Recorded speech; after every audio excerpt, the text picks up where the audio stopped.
So you need to make sure that you don't have auto sign-in enabled on any of your profiles, otherwise it will skip loading the update and it will just log into your normal profile. So we need to go ahead and head into our sign-in preferences under profile here and just make sure that the auto sign-in option is turned off on your profile. So that's the first thing. The second thing, if we sign out of my profile now and go to sign in, you can see at the top we have a new profile showing up, a bad avatar. You don't actually want to sign into this profile either. It does not require signing into it to trigger this.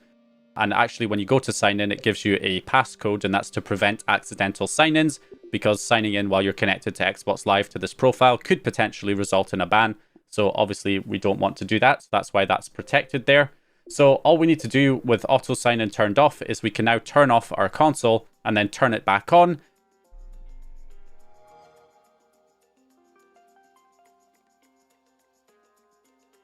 Okay, we get Xbox 360 loading up. And then here we go. A bad avatar is free software. If you paid for it, demand a refund. Love it.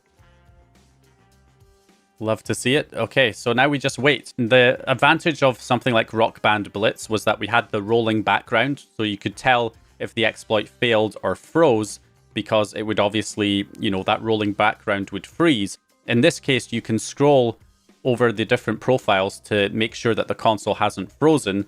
So that's the way that you can check to make sure that the exploit is still running, because again, it can take about, 30 seconds to 2 minutes or so to actually run. And then obviously if the exploit fails, it will freeze and then you won't be able to scroll through the profile selection menu.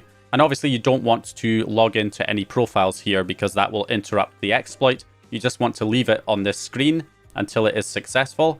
So we're just going to wait it out here and wait for this to actually load. And hopefully, fingers crossed, it will work first time. But if not, oh, yep, that's a success. There we go. XE Unshackle now running. And that is our software hypervisor exploit now up and running here. So we can press the back button to exit.